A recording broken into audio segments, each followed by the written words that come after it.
Give me a home where the fearmongers roam and Nick and Kaylee play, where seldom is red and the bodies are bled and the sky is all bloody all day.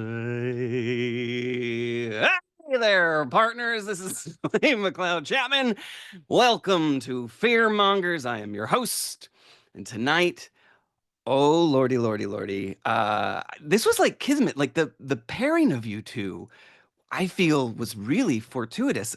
We have author of The Deading and the upcoming 10 Sleep, none other than Nicholas Belardes. Hello, Nicholas. How you doing? Hello, good to be here. Thanks for having me. I almost jumped in to start singing, but I was afraid Kaylee would overpower us with opera because she would just destroy us.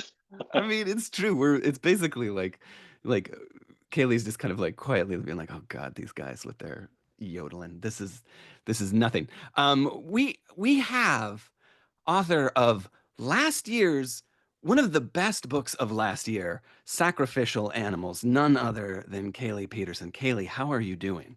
I'm doing great, thanks. Wish the weather here was a little better, but excited to be on Fearmongers. Yeah, that's so sweet of you to say.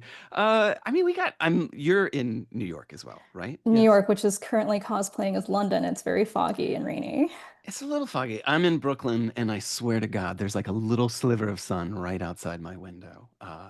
Nick is in California, so he has no complaints. He's getting nothing but sun and rays, and he's actually like tanning as we speak. 70 degrees today. Yeah, it's cool, man. Done, done. I reread your books. I read 10 Sleep for the first time. And oh, I should have asked this before, so I'm going to ask it now and make a fool out of myself. But what is the release date of 10 Sleep? Is it September?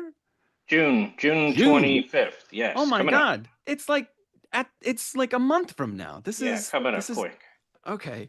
And the paperback release of Sacrificial Animals is August 26th, yes? Yep, So later this this could year.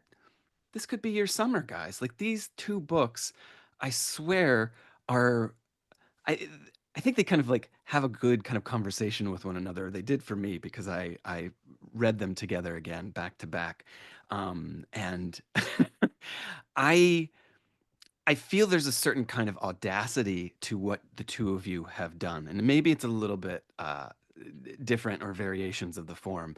I think Nicholas, you've done kind of this kind of like epic western. Um, Kaylee, I think you can say that you have done an epic midwestern. And but the two of them together, I think, focus on the kind of notion of slow burn and how readers are kind of rewarded for their patience, which is something that I think a lot of times when we read something, there needs to be kind of like immediate gratification or just like kind of snacks. And these two books to me kind of speak to the idea of patience, but also like the kind of like setting us up for maybe execution. Like there's like like as a reader, I feel like I was prey. And I guess I want to start. Maybe I'll ask you first, Kaylee. Like the sustained, like the level of sustained tension in this book is cruel. I think this is like a cruel book. Has anyone ever kind of like accosted you for your cruelty of what you've No, done? I mean, it has been described as slow burn a lot. I would like to shout out my dad, who raised me watching golf as a form of entertainment. Um, so I'm used to things maybe not moving so quickly. For me, it's like I think what drew me to that pacing and the style and the whole kind of artistic conception of the decision I was making when I wrote it was obviously like my opera background. So one of the biggest inspirations for the novel was an opera called Pelléas et Mélisande, which is very dreamlike. It very much has this unique orchestral texture. The music is very rich and it was very avant-garde for its time. It's also completely in French. And it deals, What year? let's What year was it? Oh goodness. I think early 20th century. I would have to double check. I want to say maybe like 1910 or so. Okay. It's by Claude Debussy. I'm actually learning the lead role right now, so it's very close to my heart. And I think with opera and with maybe those older forms of art, there's just a different style to the pacing that's maybe not so modern. That's more of a throwback, and you can see that in every aspect of the book, not only the style, which is heavily influenced by McCarthy and Faulkner, again, throwbacks, but also the setting, which is primarily toggles between roughly the 1960s, 50s, and then also sometimes the 1990s. So not a modern day story. And then I think also in sort of the ways the characters relate to each other are very much more operatic and not so rooted in the modern day, but in this sort of dreamlike timelessness that extends into the world of imagination more so in the world of theatricality rather than something strictly realism. Hmm. When someone says slow burn to you, oh, your book is a slow burn, are you rolling your eyes internally? Like, does that, like, have you accepted it? Are you kind of like rejecting it? Like, do you agree with this kind of this theory or, eh? I think it's a slow burn in the sense that not very much concrete action-wise happens. A lot of the gore and excitement tends to come in the last, I would say, 50 pages. But I do think a lot does happen. I mean, the main character realizes that he is queer and struggles with the legacy of his abusive father. He, as an adult, begins a very temptational relationship with his sister-in-law. There is a lot of family drama. So I think a lot is happening emotionally. And sort of, even if I may say, almost musically, in the sense that the atmosphere, the mood is conjuring something. But Yeah. perhaps there's not anything happening concretely through action. It's very internal to the characters. So I accept the term slow burn. I think people use words that they find useful in defining books, and I'm happy if that type of phrasing finds more readers. But for me, I do think a lot happens. It's just maybe beneath the skin, beneath the surface. Yeah. But it's a trap. You set a snare from like page one, and whether the reader is aware of it or not, like I do feel as if like something is instigated from, you know, the drop, and we are kind of entering into something that we as a reader might not be aware of. And I don't know, I so once you get to those last 50 pages, you kind of see the kind of, you know, there's that dawning sense of like, oh, the inevitability of this, or that like this was always meant to be, there could be no other kind of, for like this was the foregone conclusion of it. Nick, I this book is brutal because it is a chunky book. I feel like if you threw this at someone, you could like take out an eye with it. You have done something that I feel like writers almost need to either be granted a certain permission to do, or grant themselves the permission to do.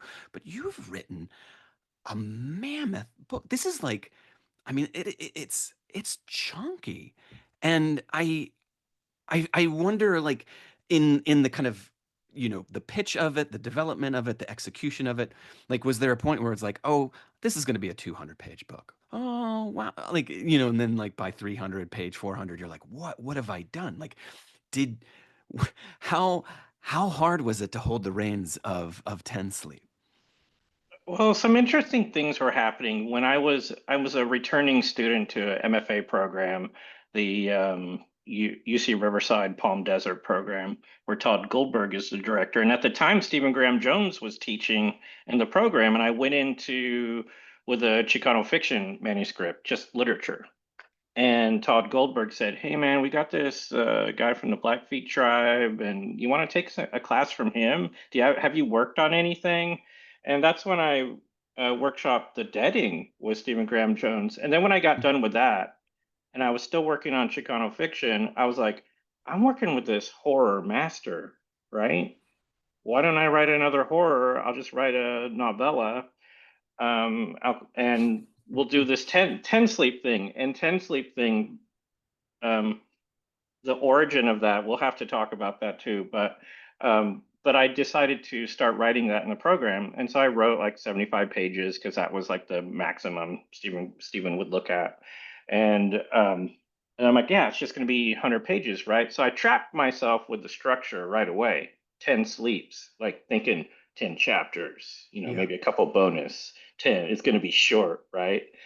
And but I'd sold 2 books when I was in the program, And the second book ended up when I pitched ideas to editor Diana Foe, who is responsible for allowing me this creative freedom with structure, right? Because I'm like, okay, if I want to keep the structure of 10 Sleep, what do I do? And that's when I came up with the idea of the interstitial chapters, all telling their own little stories, Ah, all with this little formula of one, can I make someone cry? Two, can I move for the plot forward a little bit? And three, I don't remember what three was, but uh, but anyways, that I was granted that permission once I Diana said you need to write that, and I said, but I need to keep that 10. I want that 10 structure, so I'm going to do something a little different. And she's like, cool. And then when you get that, cool, that's you're like, okay, be careful all what you you need. wish for, Diana, because now I'm gonna get all Steinbeck on you with the little turtle chapter and Grapes of Wrath, Oh my because God. essentially that's what we're getting over and over intensely. And they're not all animal chapters. Most of them are these animal chapters that we learn what's at stake in the West, right? With not just people, but with the animals. Yeah. So I mean, I have 5 questions now, and I wanna, get to them all. But, like, it's astounding how, like, I can't even remember what the first animal was, but I think, like, you get to the owl, and you realize, like, "Oh my god, Nicholas is actually he's gonna root us in the perspective of these animals, and we're the kind of Rashomon effect of like looking at this larger macro story, but through the various perspectives of either animate objects or inanimate objects, or whether they're human or not, or supernatural or not. It like I had that kind of internal jaw drop moment where I was like, "Oh my god, he's really doing it. He's going for it." And it adds to that kind of epic quality. And I do want to say that like both of these books, like what you were talking about, Kaylee, of like something that there is realism, there's the kind of like this is the stuff that's happening in, the kind of on the ground floor, the ground level of the world of reality. But then it's either the prose itself or the kind of perspectives within the novels that elevates it. Like it becomes something kind of transcendent. And I don't know. I love that. But you mentioned Stephen Graham Jones, and I don't think I have ever been in the position to ask a former student of Stephen Graham Jones, what is Stephen like as a teacher?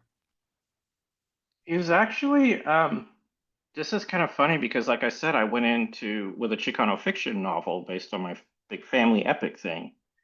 And but you know who I learned the most from in the program was that Not dude, Stephen Graham Jones. Stephen Graham Jones. You know Stephen what Graham he Jones? did is he gave me this piece by David Jouse on POV, on point of view. And it was that piece, and specifically that piece and talking about it on point of view, and that's what changed something in me, and not just his discussions of horror, because I don't read a lot of horror. I'm writing it. I do read it, but I'm gonna, if you ask me to read something and there's a new Elena Ferrante book out, I'm probably gonna pick up Elena Ferrante before my own book. But I'm learning to really love horror and find this real affection for it, and that's what Stephen helped do. Was Yeah. he was like, I'm like, Stephen, I want to do like a study of monsters because of writing Ten Sleep. So he's like, oh, I got some books for you that you should read, right? And Yeah. that's where he's really brilliant too. Is like he's so well versed, like I'm sure you are, um, having read horror for so long, taught it for so long, that he's like, yeah, and here's what could happen in a horror novel. Here's what could happen in a Yeah. horror novel. Here's maybe a better starting place for your novel. Those kinds of things because he knows the craft so well. Yeah. I have to imagine classes in session just on any like passing him in the hallway and saying, "Hello, Stephen," and be like, "Yeah, I'm reading this new book and you should, like it's kind of inevitable with him." But you mentioned monsters, and I mean, are we 2 novels in? There's The Deading and 10 Sleep. So in Yeah. terms of your kind of like staking claim. I don't know if I'm picking up on a thread, but I'm curious about eco horror. That there is, you're kind of speaking specifically to something that seems to, whether it's supernatural or something maybe a little bit more natural, like is like, are you kind of wrapping yourself around this kind of phrase or this term and kind of running with it, or is that just a happy accident? It's not a happy accident because I'm an avid bird watcher and I go into nature all the time and I see really weird things. Like once going on one of my buddies contacts me one day, "Hey Nick, I heard there's a whale head at the creek mouth in Oso Flaco. Let's go find it." So it just doesn't become about birds. Then all of a sudden you're on a whalehead expedition. So there's like these weird elements of, the coastline being the line for detritus when it washes up on shore. You really get to see the cycle of life and death, living so close to the ocean like I do. And you'll also see the really sad things too when the toxic algae blooms happen and it impacts seals, or when the mass common mirror die-offs happen, and when the gray whale die-offs happen. I saw a lot of dead gray whales. So there were a lot of things that were impacting me as a Hmm. writer, as a human. And when I started writing the deading, it just naturally had those themes, and I wanted to write about like an angry Chicano bird watcher teenager, and so I saw a lot of classism in the field of bird watching. So I wanted to address some of that, as well as just, there's also in Morro Bay, there's actually an oyster farm. And when I started researching it, I'm like, well, I'm kind of taking the side that the oyster farm's stealing the nutrients from the bay for the oysters, and it's affecting the balance of the ecosystem. So then I kind of came up with my own sort of thing with eco horror, because I was in a program, and I remember pitching to an agent. This one agent said, "Eco horror isn't a thing. There is no eco horror." I'm like, whatever, man. So I realized that I needed to come up with my own definition, which is, if horror is the literature of fear, then perhaps eco horror is the literature of man's facing what he's done to nature. It's the nightmare of our own making kind of stuff. And so that's really helped me. And so there's elements of that, obviously, intensely. It's not quite Yeah. as heavy as in the Deading. There's just a literary novel that I'm working on now that has all, then you just call it climate fiction, right? Yeah. But the next horror that I'm pitching right now, it's not an eco. It's just time travel, demon possession. It's a 1980s arcade. So I realized I need to do something a little different too, and have some other kinds of fun. You know. I don't know, man. I feel like stake it, claim it, it's yours. I I have to ask though, because we're talking about 10 sleep, I am desperate to hear you read from it. And will you humor us? Is it story time? Will you give us a It, little taste? it's story time. I feel like we should dim the lights and the little, stars on the ceiling, campfire, some orange flickers, right? And I prepared two short reads. And one is, I want readers to get a sense of who Greta is, the main character in the story, and her sort of timeline.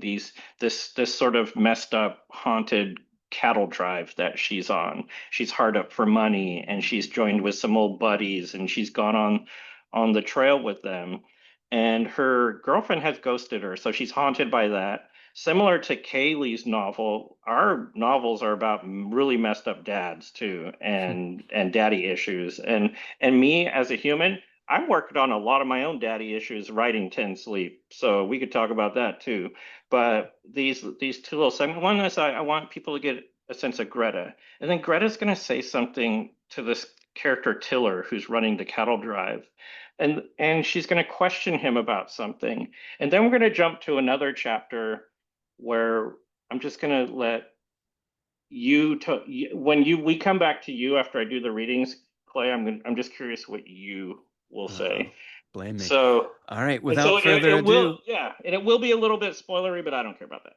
All right, guys, this is Nicholas Belardes reading from 10 Sleep.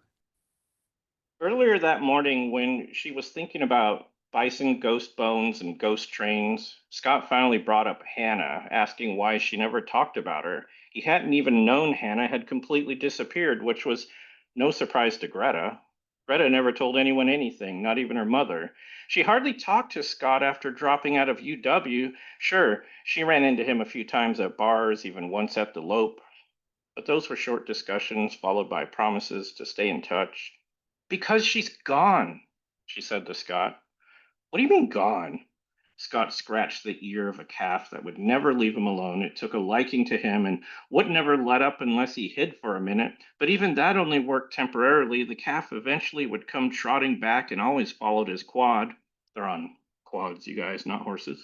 Um, Dead in a lake somewhere, Tiller butts in and says.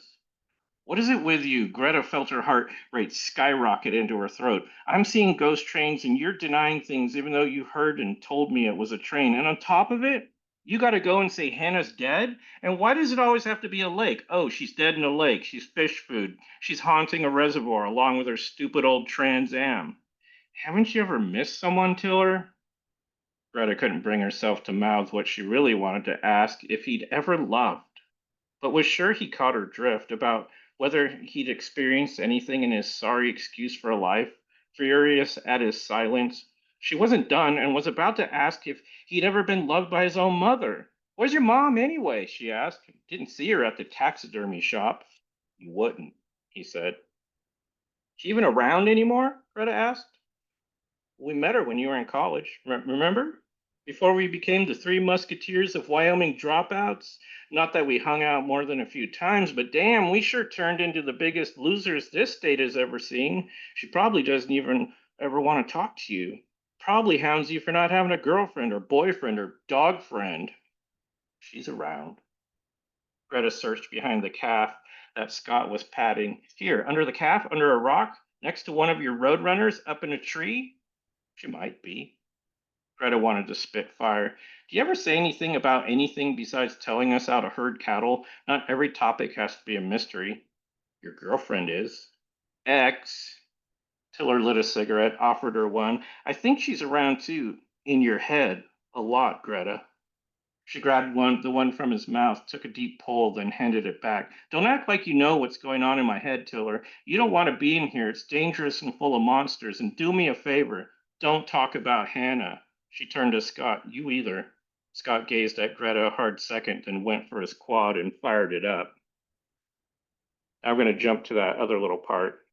This is from the perspective of a creature, of a taxidermied creature. Um, I'm just going to jump in. The title of this chapter is The Skin. At first, the skin lay in a pile in a locked room within the taxidermy shop. It had been there for at least a year in a trunk.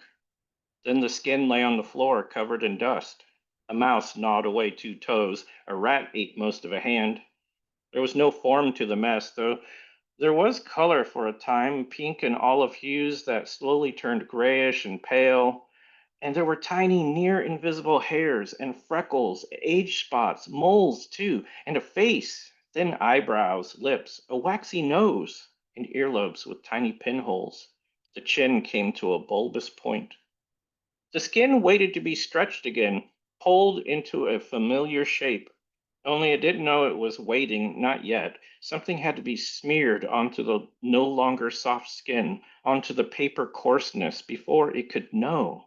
It soon knew many things, including details about the pact with Mother Canyon, how this was a crucial time, how monsters were unleashed, that the past would flourish for a time, and wanted to flood the world with living fossils, but couldn't because of the pact.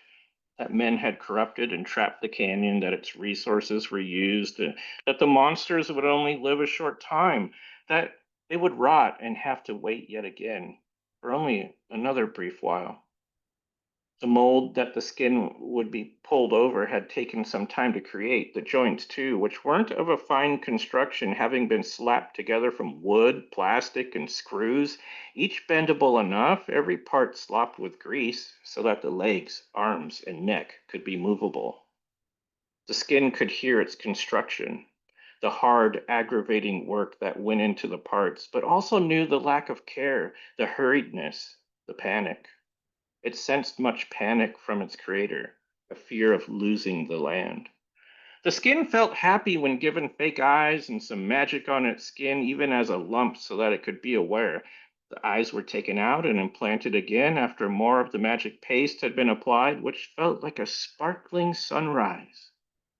The skin could now see even better, and this was before its slow stretching over the mold, though that pulling sensation came right away, pinpricks along every ripple and crease. The skin vaguely recognized the one who made its form, though all people seemed familiar, no matter who the skin saw passing the windows. Their voices all blended together, which the skin sometimes imagined as melodies it once knew.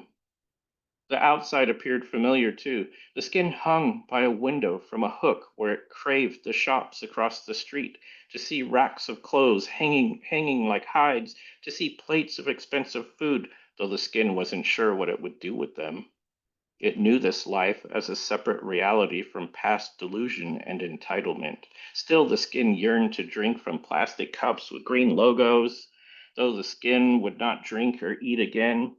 Some time passed while the skin continued to get stretched over the mold, inching its way over hard rounded blobs and joints. To be stretched over a new shape was to be filled up, which made the skin feel swollen and whole. This was the shoe and not the foot for once, and the skin somehow loved this. Now more paste was applied, and the skin could feel its shimmering consciousness growing with new knowledge, pulled from a deep core, bored from the past, from both the mother canyon and descendants of the people, which it also knew and accepted had been corrupted by colonizers and settlers, and it knew about Tom Horn and knew how he and the cattlemen sacrificed the nesters and drove them like cattle for 10 sleeps until they were torn apart by the Mother Canyon, who was duped into a new contract, and how before that the people's descendants in all their many forms and tribes were manipulated and killed. The skin soon felt new ripples along its legs and torso, ebbs along each fingertip, pulses in each palm, electricity up its arms, vibrations in its remaining fingers, and the half stump of that partial hand. It soon remembered the idea of touch, though the skin couldn't feel the way it used to. The skin missed having a tongue. Something black and slick had taken its place, been sewn into the skin's throat. Mwahaha. Oh my God, that's amazing. Nicholas Belardes, everybody. Um, that does happen well into the book, like maybe like 200, 300 pages in. But just when you think that, like, just when I thought that I had kind of like understood the rhythms of the book, you get to this chapter called The Skin, and it just cracks open in this way where it just kind of like dawns on you, like, oh my God, is this what he's talking about? Is this what the skin actually is? And it it's my favorite chapter in the whole book. So it is such a treat to hear you read from it. Thank you, Nicholas. Thank you. Kaylee. Oh my God. Hunting is on the mind and a little bit of taxidermy, but I feel like I want to start because it's stuck in my craw now of thinking about the origin of sacrificial animals being an opera.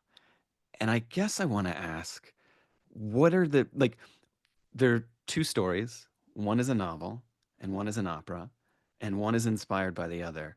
But what is the source? Like what is the story behind the opera itself, and how does it dovetail into sacrificial animals?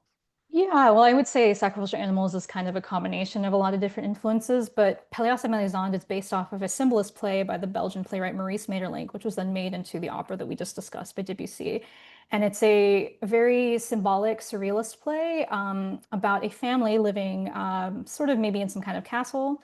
It's not really totally explicated, but it consists of the father, Arkel, his wife, Geneviève, their two sons, Golo, who is the oldest, Peleas, who is the youngest son. And Golo, one day while hunting in the forest, meets a young woman named Melisande, who he falls in love with and marries, and he brings her back to the castle. And over the course of the opera, Pelias and Melisande fall in love, and this causes a lot of problems. And eventually, Goulot's anger and jealousy flares, and there's violence and death.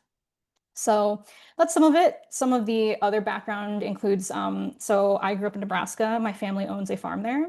And that is partially the inspiration for the setting of Stag's Crossing of Sacrificial Animals, the 1,000-acre farm that Nick and his father and his older brother Joshua live on. So that whole Nebraska rural section is just drawn directly from my childhood. Um, as a Virginian who is now living in New York, you say Nebraska, and it just feels like this, you know, I have a hard time wrapping my head around it. And yet, when I read Sacrificial Animals, I feel it. There's a plunge in temperature. It feels uh, like there's a sensory experience to it. And I, I, forgive me for being crass, but I'm just like curious, like what was it like growing up there? Says the city boy.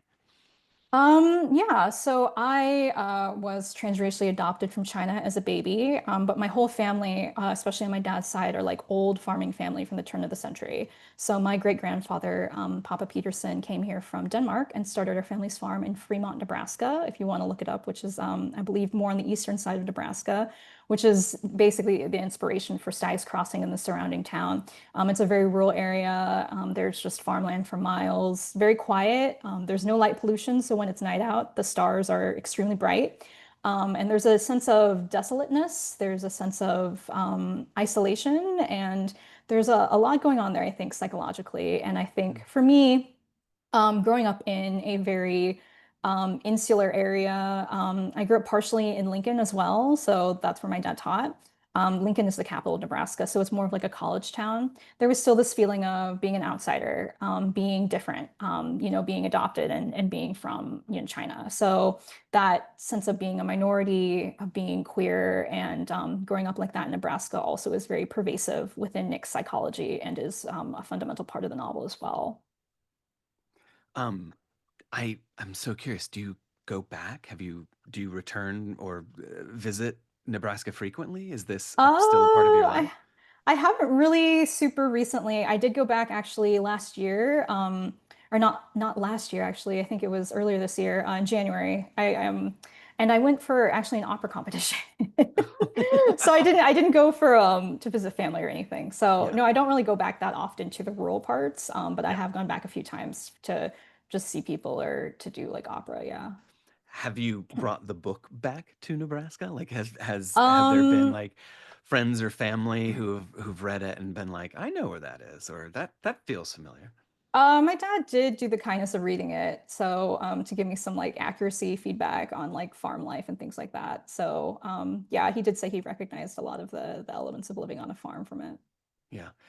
Um, it is such a lush, vibrant book, and you mentioned Faulkner, and I feel like I I I know I'm asking you to read later, but I've kind of marked these passages because I just when I read them to myself, I was just like, this is some good gothic. Like and it like the kind of the text itself, like it's something that I kind of want to savor. And I'm not going to put you on the spot, but I'm going to make you really uncomfortable, but because I want to read maybe two or three of these because Okay. it's just like a phenomenal example, I think, of what like makes Gothic literature so much fun and what I would have kind of attributed to kind of Southern Gothic. So I'm curious, like, has there ever been a conversation of like what is Midwestern Gothic? Is that something that either exists or do you feel like you're kind of forging a path that others have yet to kind of tread? think that the concept of the Gothic is flexible enough to accommodate the Midwest. I do think Mhm. there's precursors. One of them would be the works of Willa Cather, who was a lesbian and one of Nebraska's most iconic authors. So I think I'm Mhm. just kind of doing queer rural literature, mine with a slightly darker edge. But there is a scene in My Antonia where some people are on a sled being chased by wolves and the wolves eat them. So, there's like that. Yeah. And I don't know. I mean, I think Southern Gothic has, Tennessee Williams, of course, Faulkner. They've all had really strong influences out there, so maybe it's just more well known. Yeah. But I do think, Nebraska has its own kind of flavor, and that's what I wanted to bring out in the book. Yeah. It's there. All right. I'm gonna settle on one just so that I don't want to overstay my welcome and murder your prose. But this is about 100 pages in. The tragedy of human relations, the fatal weakness of sentiment. Having driven this philosophy into his sons with a sharp awl of his conviction, he has rendered them distant and cold. Joshua prone to an icy glory. Nick forever and correctly accused of apathy. Filled with a serpentine haughtiness he no longer cares to disguise. Like I read that and it just feels like I want you to frankly I want you to narrate my life because it just like there's just something so epic to it that you can take something that is on the surface relatively mundane, but then you find the kind of transcendent quality. And I think that that's what a lot of Gothic does. It kind of like elevates it to something, dare I say, operatic. But yeah, Um, I do think that is the operatic influence. Just that whole there's something melodramatic going on, but something also deeper within. I mean, you can also just say like, well, the dad is abusive and his two sons are kind of jerks, but that's just not an interesting way, I don't think, of phrasing that kind of scenario. So yeah. I bust out I think the musicality, the color, the orchestration, the texture, and that's what really gets me going about the beauty in the sentences. So what came first then? Was it your love of music or your love of writing? Were they always kind of parallel to one another? I started playing the piano at a very young age, so I did that for about 10 years, and then I picked up opera singing about 8 or 9 years ago, and I've been doing that since instead and specializing primarily in opera. Hmm. I would say, yeah, they parallel each other. They have kind of developed alongside each other, which is really exciting. There's a work called Knoxville, Summer of 1915, which was originally a prose poem by James Agee, and then was adapted to a work for soprano and orchestra by Samuel Barber. And I performed it several times for Pride Month because Barber was a gay composer and one of the most iconic of the 20th century. And I think that setting of idiomatic American English prose poetry to music is one of the most transcendent in the repertoire. And I think if you listen to it, maybe that'll give a little bit of a clue as to where some of that comes from as well. When you're writing this idea of like finding the musicality of prose, find the kind of like the lyricism in text, how what is the kind of reader's experience with that? Like do you find that um do readers have to kind of like readjust their kind of understanding of prose, or is it like I'm going along for the ride, like take me wherever you want to go? I think it depends on their background and what they like. I think if someone's Mhm. not super accustomed to it, yeah, they might have a moment of readjusting and realizing, oh, this isn't, a more minimalist writer or a writer that is more spare. This is somebody who's really going to be dense and intense. Um, but for some people who maybe read a lot of poetry or who read a lot of like Cormac McCarthy, I think this would maybe be pretty like second, like old hat to them, Yeah, something yeah. that they would be hopefully interested in. Now, maybe I misheard, so correct me if I'm wrong, but are you now practicing the Debussy piece? Like, is that what you're working on? Yeah, I'm currently in the process of learning Melisande. I'm not performing it anywhere yet, but good Okay. to learn roles. Later this year, I'll be in three different operas in the New York area, like local productions. Um, I am really going to put you on the spot with this, and forgive me. It is so crass, but it's too tempting. And shoot me down. But is it possible just to hear like like just as much as you feel comfortable with, like the smallest tidbit, like it just it just feels like it enriches the experience of this book for me, to me. The opera specifically, Pelléas and Mélisande, or I mean,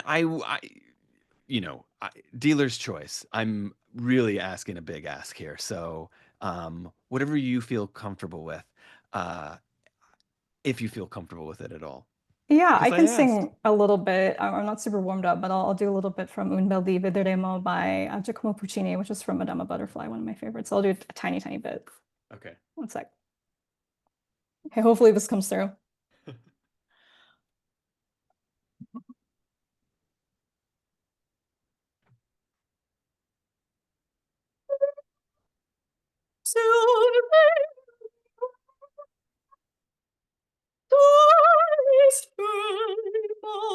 Con fin del mare e poi la nave appare, poi la nave bianca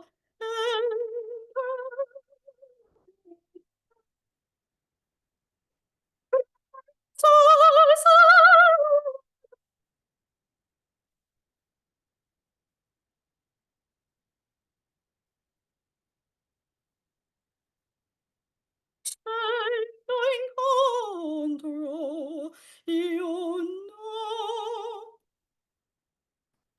Oh my God. That was That was Like amazing. I'm incredible. sitting Yes. down, so it's not like Oh my totally God. polished and Kaylee, usually warm up and stuff. Kaylee, no, that was amazing. It, Thanks. you forget, you could have cursed me out and said, I'm never coming on your show or talking to you again, but you did it. And that is like, that was beautiful. I Thanks. cannot thank you. We have never had anyone sing on this show before. Well, I guess I've murdered a few tunes, but like that was honestly, that was amazing. Thank you. Kaylee could pack the Thanks. house at every reading she ever does if she just sings some opera before, even. Yeah. That was so incredible. I Thanks. I know that was Madame Butterfly, but like have you ever kind of entertained the idea? And I don't know why I'm in promo mode here, but like the notion of like singing from the Debussy and then reading from Sacrificial Animals and kind of speaking to the pairing of them. Yeah, I'd be happy to. I mean, my second novel is going to be all about classical music, so maybe that's a possibility. I think the Yeah. challenge is just like getting a bookstore and then, either having the instrumental track accompany me or getting a pianist to provide the accompaniment, and getting that all together. But yeah, I'd love to.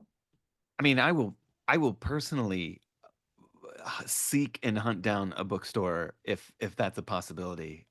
Do you have any events lined up for the paperback release?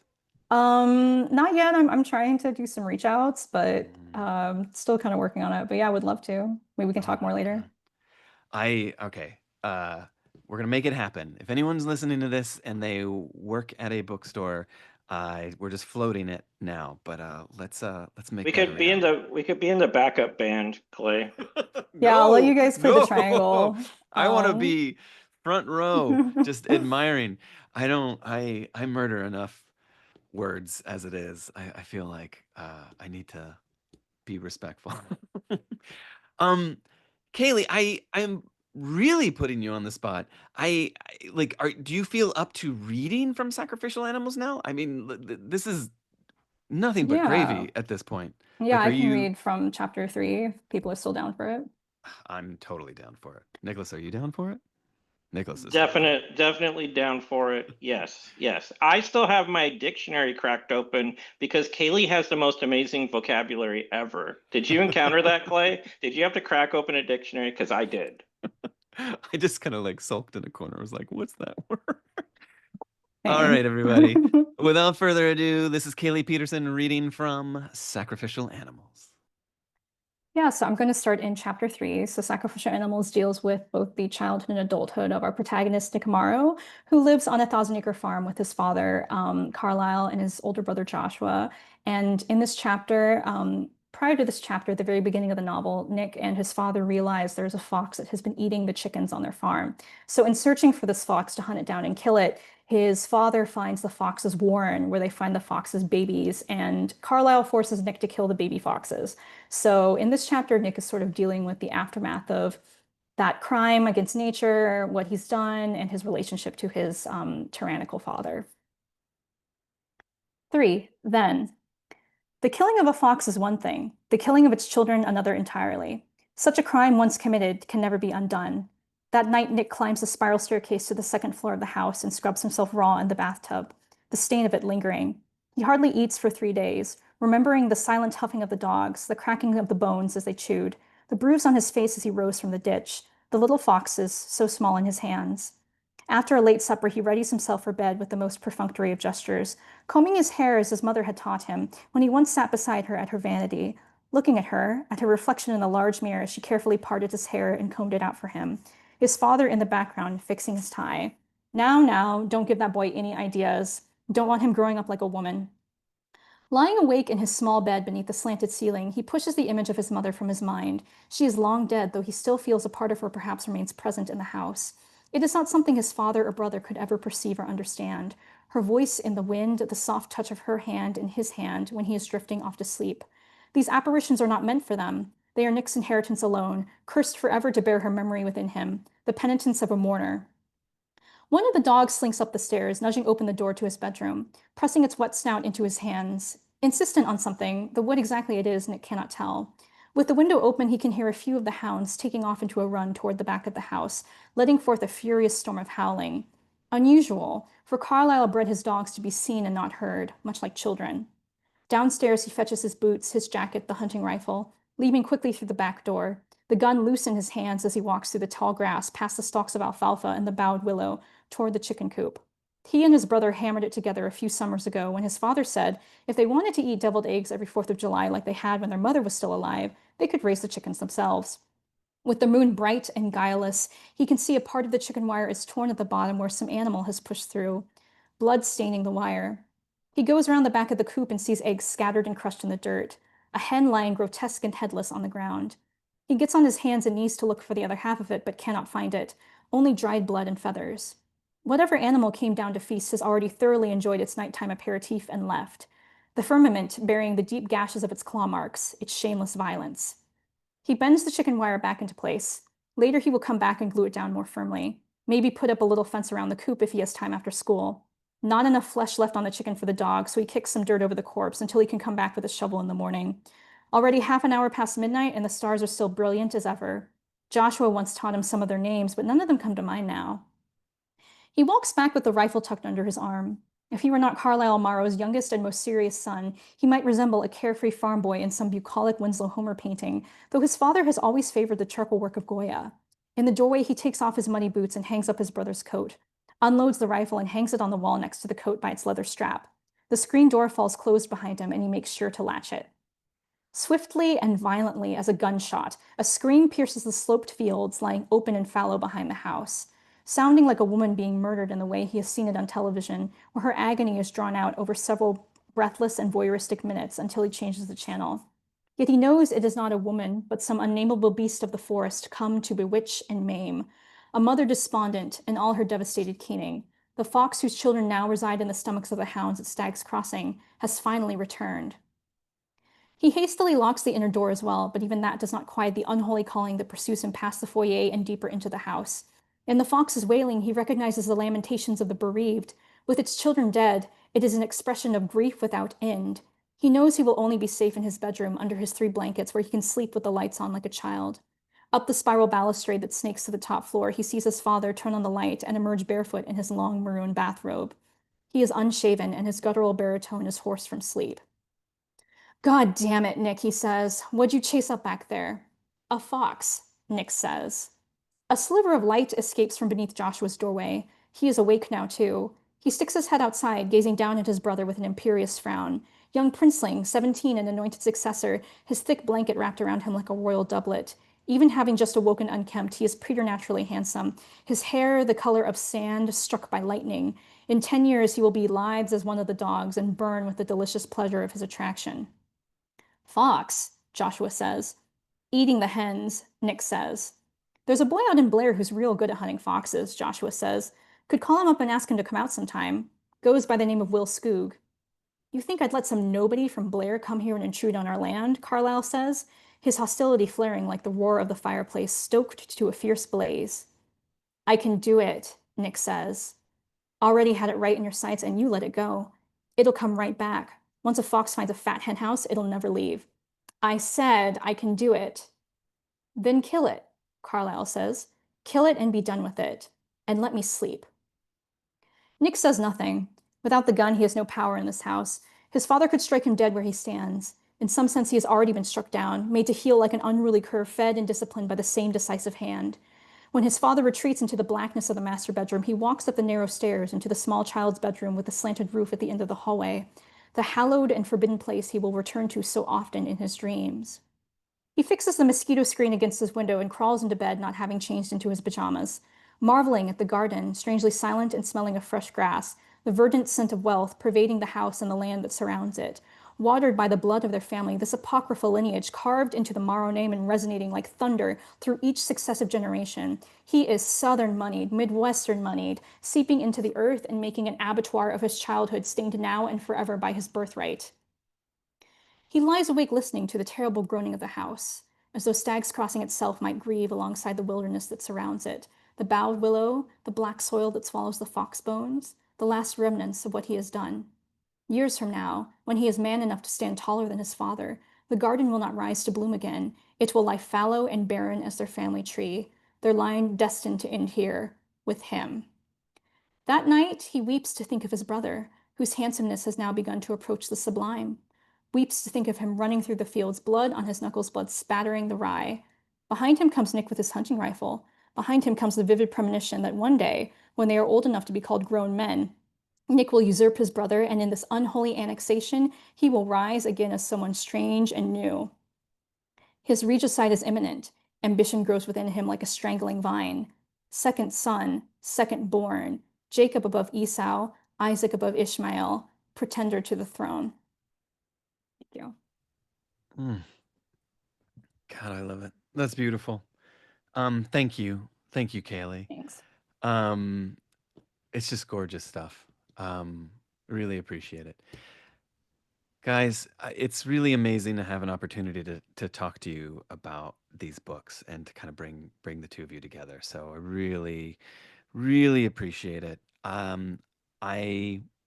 want to close out by asking two questions I usually ask on the show. It's been a while, but I want to bring it back. Um, I want to ask you both if you can remember the first time that something scared you. One of the first times that you were ever scared by something. It could be a book, it could be a movie, it could be something that happened in the real world. But I'm just curious, like if you have one of those kind of formative memories of like this is, you know, I remember the first time I was scared. I could answer that. And before I do, I just want to say that Kailee writes men so well that if you were to put her book down and take, scrub off the name off the cover and everything, and you were to ask someone who's writing this book, a man or a woman, I bet you the majority of people would say man, because she writes that. I don't know if you were calling it gothic or what, that tone, that male tone, out of the ballpark. It's so incredibly um, masculine and awful, and I mean that in the best way, the best compliment ever. So, anyways, that was burning on my heart, so I wanted to say that. Uh, but at the end of the Deading, have a little essay in there where I talk about going to see movies with my family, and the first horror movie that we went to see was not a movie I was supposed to watch. And my dad had this brilliant idea to load the family up into this. We had one of those old VW vans, like in Little Miss Sunshine. Mm-hmm. You'd have to push it to start it. Everything just like the movie, except put a little Mexican grandma in there with a leopard skin jumpsuit and a big blonde wig, and that's my grandma Benita. So right. Um, but anyways, my dad's like, "Oh, we're gonna go see this movie, and we're gonna pop up the top, and you kids are gonna go to sleep because they're going to the drive-in." And we're like, "Yeah, okay, we're little kids, we don't care, this is just an adventure for us." But they're going to see The Exorcist, and and we're in this. Me and my siblings, we're up in the pop top part, and so my parents can't see us, but we're watching the movie upside down, right? We're hanging because we're hearing all this stuff and we're watching, and it's just, and I don't remember how much of it I watched, but I remember it being very scary, even upside down as a little kid, because I was like, what, 4 years old, you Yeah. know? So Have you, I mean, I would imagine you've seen it since, and does the kind of recalibration of watching it right side up alter the impact, or are you like, no, it was actually scarier I think upside down? I th- I think it was scarier when I got older and watched it and could see the whole thing because the Yeah. whole build up, and it's really affected me different at different times in my life. The older you get, the more things you kind of see. Yeah. Um, so there was that, and the other scary moment I do have to say was my dad taking us up north where my grandma had, or my aunt Patty, when she was alive, she had a little um gift shop above the Shasta Dam in Mount Shasta, California. And so we would go up there. My dad would take us to try and find Bigfoot, Hmm. right? And that just terrified me to no end too. So it was like a combination of those two things were really scary to me as a little kid. That would do it. That would do it. Did you ever find anything? Like, was there ever the moment of like, oh, I think I caught a glimpse of some No, cryptid? never, never. Just in my imagination, imaginations are everything to us writers, right? Yeah. And an Um, author was born. right. That's all it took. The monster started there. That's amazing. Thanks, Clay. Nicholas, thank you.